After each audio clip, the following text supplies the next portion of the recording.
नमस्कार मित्रांनो, आज मी आपल्यासमोर IKS अर्थात इंडियन नॉलेज सिस्टीम या विषयावर बोलण्यासाठी आलो आहे। आणि त्याचा संदर्भ असा आहे मित्रांनो की आता आपल्याकडे भारतामध्ये नॅशनल एज्युकेशन पॉलिसी 2020 आपण राबवत आहोत। मोठ्या प्रमाणात त्याच्यावर काम झालेलं आहे। काही विद्यापीठांमध्ये ते काम सुरूही झालेलं आहे आणि अंमलबजावणी सुरू झालेली आहे।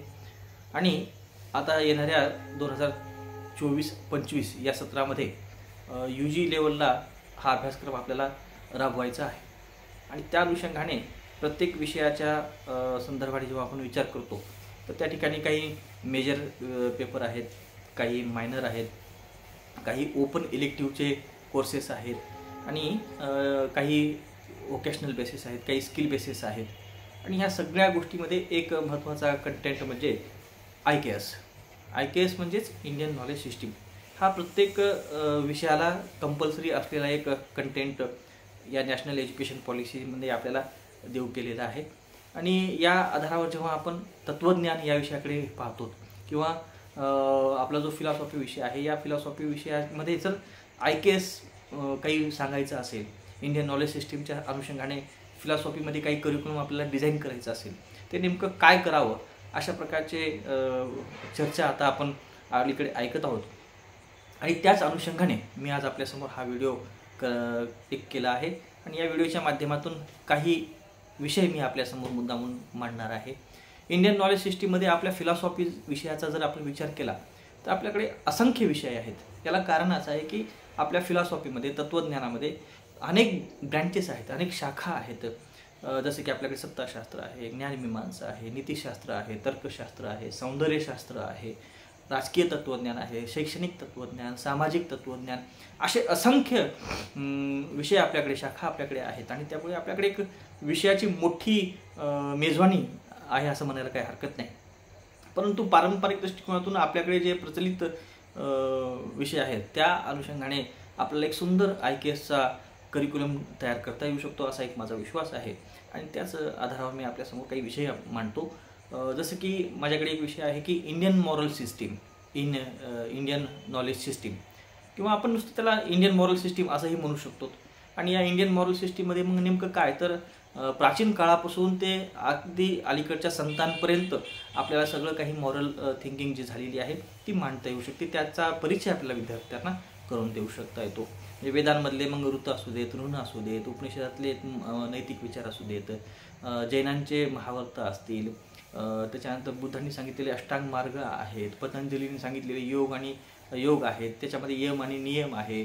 आणि याशिवाय शैव परंपरा आहे, त्या शैव परंपरेमधले काही सदाचारासंबंधीचे विचार आहेत, काही धर्मसंग्रह आहेत। या सगळ्यांची आपल्याला चर्चा करता येऊ शकते। अगदी म्हणजे अलीकडे 6व्या-7व्या शतकापर्यंत वेदांतामधले जे शंकराचार्य आहेत त्यांचे जे नैतिक विचार आहेत ते सुद्धा, साधन चतुष्टी असतील ते सुद्धा आपल्याला मॉरल सिस्टीममध्ये सांगता येऊ शकतात। याशिवाय आपल्याकडे पतंजली दर्शन जे आहे ते खूप महत्त्वाचं दर्शन आहे, योग दर्शन त्याला आपण म्हणतो। आणि या योग दर्शनाच्या आधारावर आज आपण जगामध्ये आपल्या भारताचं एक नाव लौकिक केलेलं आहे। आणि या योग दर्शनाच्या अनुषंगाने आपण इंडियन नॉलेज सिस्टीममध्ये खूप काही गोष्टी आपण देऊ शकतो। योग म्हणजे काय या संदर्भामध्ये आपण उपनिषदांमधल्या संकल्पनांचा अभ्यास करू शकतो, भगवद्गीतेत सांगितलेल्या संकल्पनांचा अभ्यास करू शकतो आणि पतंजलींनी सांगितलेल्या संकल्पनांचा देखील अभ्यास करू शकतो। त्या आधारावर आपण योगाचे वेगवेगळे जे प्रकार आहेत ते सांगू शकतो। योगांमध्ये जे प्राणायाम आहे त्या प्राणायामाचे वेगवेगळे प्रकार आहेत ते सांगू शकतो। आसनांचे वेगवेगळे प्रकार आहेत ते सुद्धा विद्यार्थ्यांना सांगू शकतो। म्हणजे हा योगासंबंधीचा जो नॉलेज सिस्टीममधला हा जो पार्ट आहे ना, या आधारावर आपण खूप काही करू शकतो। याला आपण प्रॅक्टिकल बेसिस करू शकतो, त्याला आपण थेरॉटिकल बेसिसमध्ये बी आणू शकतो। अशा ह्या तिन्ही पद्धतीने म्हणजे मी जे आता या ठिकाणी जे विषय सांगतो आहे ते इंडियन नॉलेज सिस्टीममध्ये तरी उपयुक्त आहेतच, परंतु त्याचबरोबर ओपन इलेक्टिव्हमध्ये सुद्धा त्याचा आपण विचार करू शकतो। त्या संदर्भाने सुद्धा याचा आपण विचार केला तर तेही तितकंच कामाला येऊ शकतं असं मला वाटतं। आणि याशिवाय आपल्याकडे अनसेंट फिलॉसॉफिकल लिटरेचर म्हणून एक नवीन काय म्हणजे चांगला कोर्स आपण तयार करू शकतो। त्याच्यामध्ये अनसेंट म्हणजे प्राचीन काळातील वेद असतील, उपनिषद असतील, जैनांचे आगम असतील, शैव परंपरेतली आगम असतील, बुद्धांचे त्रिपिटिक आहेत, आणि या सगळ्यांवर ज्या लोकांनी भाष्य केलं आहे ते भाष्य ग्रंथसुद्धा आहेत, सूत्रग्रंथ आहेत. षडदर्शनांची जी सूत्रग्रंथ आहेत तीसुद्धा या अनसेंट फिलॉसॉफिकल लिटरेचरमध्ये आपण घालून त्याचा एक सुंदर असा डिझाईन करून आपण विद्यार्थ्यांना त्याचा उपयोग होऊ देऊ शकतो. याशिवाय मध्ययुगीन काळामध्ये जर आपण आलो तर आपल्याला लक्षात येईल की संतांची मोठी परंपरा आहे आणि या संत परंपरेमधले असे काही संत आहेत की ज्यांनी अक्षरशः फिलॉसॉफिकल जे आपल्या बाकीच्या आचार्य परंपरेतल्या लोकांनी फिलॉसॉफी मांडली आहे तशा प्रकारची फिलॉसॉफी संतांनी सुद्धा मांडलेली आहे. मग अशा सगळ्या संतांचा शोध घेऊन जर त्या संतांच्या सत्ताशास्त्रीय विचार, त्यांचे नैतिक विचार, त्यांचे सामाजिक विचार अशा पद्धतीनं आपण जर ते कोर्स डिझाईन केला तर तो एक सुंदर असा कोर्स होऊन त्याला चांगली पसंती विद्यार्थी देऊ शकतील आणि फिलॉसॉफीमध्ये हे नवीन एक चांगलं काम होऊ शकतं असं मला वाटतं. याशिवाय आपण आपल्याकडे जी दर्शन आहेत प्रामुख्याने आपल्याकडे षडदर्शन आणि जे आहे ते वैदिक आहेत आणि चार्वाक, जैन, बुद्ध हे अवैदिक दर्शन आपल्याकडे आहेत. अशा या दर्शनांशिवाय शैव परंपरेतील काही दर्शन आणखीन आपल्याला आहेत सांगता येऊ शकतात.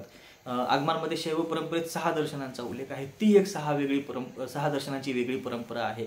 अशा या वेगळ्या सगळ्या दर्शनांचा सुद्धा या भारतीय ज्ञान व्यवस्थेमध्ये कशा पद्धतीनं कॉन्ट्रीब्युशन आहे याच अनुषंगाने आपण एक नवीन करिक्युलम तयार करू शकतो. एक डिझाईन चांगली होऊ शकते त्याची. म्हणून त्याला आपण जर नाव द्यायचं झालं तर दर्शनास contribution in Indian knowledge system असं आपण त्याला म्हणू शकतो. याशिवाय आपण जर भारतीय परंपरेत आपल्या भारतीय तत्त्वज्ञानाच्या परंपरेचा विचार केला आणि पारंपरिक दृष्टिकोनातून जे आपण षडदर्शन आणि जे 3 अवैदिक दर्शन शिकवतो त्याचा जर आपण विचार केला तर आपल्या लक्षात येईल की त्या ठिकाणी मोठ्या प्रमाणात वेगवेगळ्या संकल्पनांचा अभ्यास आपण करत असतो. परंतु महत्त्वाची एक गोष्ट अशी आहे की असे काही दर्शन आहेत की त्याच्यामध्ये वैज्ञानिक दृष्टिकोनातून सुद्धा विचार झालेला आहे. मग जर उदाहरण म्हणून सांगायचं झालं तर आपल्याला उपनिषदांच्या मध्ये पंचकोशाची जी संकल्पना आलेली आहे ती काय आहे म्हणजे विज्ञान शाखेच्या जर विद्यार्थ्यांना हा कोर्स आपण तयार करून दिला तर तिथे एक चांगली एक अचिव्हमेंट आपल्याला करता येऊ शकते. म्हणजे जे आपली शरीराची जी रचना आहे अन्नमय कोश असतील, प्राणमय कोश असतील, हे विज्ञानमय कोश आहेत. म्हणजे भौतिक आणि अभौतिक गोष्टींना अनुसरून उपनिषदांमध्ये या पंचप्राणाच्या अनुषंगाने विचार झालेला आहे हे आपण त्या ठिकाणी सांगू शकतो. त्याशिवाय आपण योगाचा जर आधार घेतला तर योग दर्शनामध्ये सांगितलेल्या ज्या चक्रांचा विचार आहे म्हणजे आपल्या शरीरामध्ये जे 6 चक्र, काही लोक 6 सांगतात, काही लोक 9 सांगतात. तर या चक्रांच्या म्हणजे आधार स्तंभ असतं ते जे 6 चक्र आहेत हे 6 चक्र शरीराच्या वेगवेगळ्या अवयवामध्ये आहेत आणि त्या प्रत्येक चक्रांचं एक वेगळं अस्तित्व आणि कार्यसुद्धा आहे. या अनुषंगाने आपण या जीवशास्त्राच्या संदर्भाने किंवा शरीर विज्ञानशास्त्राच्या संदर्भाने सुद्धा हा एक कोर्स चांगला उपयुक्त आहे आपण असं मानू शकतो. याच जर वैज्ञानिक दृष्टिकोनातून आपण विचार केला तर जैनांची जी पुद्गलांची संकल्पना आहे त्यांनी सांगितलेली आकाशाची संकल्पना आहे, त्यांनी काळाच्या संदर्भात जे सांगितलेलं आहे ते, त्यांची धर्म आणि अधर्माची जी गती आणि स्थितीला अनुसरून मांडलेली संकल्पना आहे. अशा या असंख्य संकल्पना आपल्याला या वैज्ञानिक दृष्टिकोनातून विचारात घेता येऊ शकतात. आणि या वैज्ञानिक दृष्टिकोनातून दर्शनांचा विचार करत असताना प्रामुख्याने आपल्याला वैशेषिक दर्शनाला या ठिकाणी महत्त्व द्यावं लागेल. कारण भारतामध्ये काय जगामध्ये सगळ्यात पहिलं जर कोणी परमाणूच्या संदर्भाने विचार केला असेल तर ते वैशेषिक दर्शन आहे.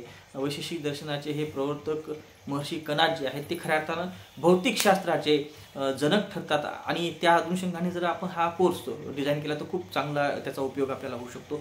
या कोर्सला जर नाव काय द्यायचं असेल तर सायंटिफिक आउटलुक इन फिलॉसॉफी असं देऊ शकतो किंवा फिलॉसॉफिकल आउटलुक किंवा काही आपल्या मनाने तुम्ही या पद्धतीने हा कोर्स डिझाईन करून दुसरं काही नाव देऊ शकता. दुसरा एक महत्त्वाचा विषय असा आहे की आपल्याकडे फिलॉसॉफीमध्ये भगवद्गीता आहे, अलीकडे आपण काही विद्यापीठांमध्ये रामायण वगैरे शिकवलं जात आहे. याशिवाय अनेक असे ग्रंथ आहेत की त्याच्यामध्ये संवाद रूपाने फिलॉसॉफिकल डिस्कशन झालेला आहे. हा जो फिलॉसॉफिकल डिस्कशन चा पार्ट जो आहे तो एका म्हणजे लिटरेचरच्या मुलांना अट्रॅक्ट करण्यासाठी खूप महत्त्वाचा होऊ शकतो. संवादाच्या माध्यमातून आपण कशा पद्धतीने आर्ग्युमेंट करतो, संवादाच्या पद्धतीतून आपण आपला मुद्दा कसा की नाही शेवटापर्यंत नेऊ शकतो, अशा असंख्य गोष्टी आपल्याला या संवाद ग्रंथातून पाहायला मिळतील. असे असंख्य विषय आपल्याला इंडियन नॉलेज सिस्टीमच्या आधारावर करता येऊ शकतात आणि हे सगळे विषय आपल्याला ओपन इलेक्टिव्ह जो कोर्स असतो त्याच्यामध्ये सुद्धा आपल्याला हे घेऊन जाता येऊ शकतात असा एक विश्वास आहे. आपण विचार जर करत बसलो, वेगवेगळ्या ग्रंथांचा आधार घेत बसलो, तर आपल्याला लक्षात येईल की याशिवाय असं अनेक विषय आहेत की ते आपण विद्यार्थ्यांना देऊ शकतो आणि त्या आधारावर तत्त्वज्ञान हे कसं इंडियन नॉलेज सिस्टीममध्ये महत्त्वाचं विषय आहे हे आपण लोकांना पटवून देण्यामध्ये सक्सेस होऊ शकतो असा माझा विश्वास आहे. आपण ऐकलात त्याबद्दल धन्यवाद.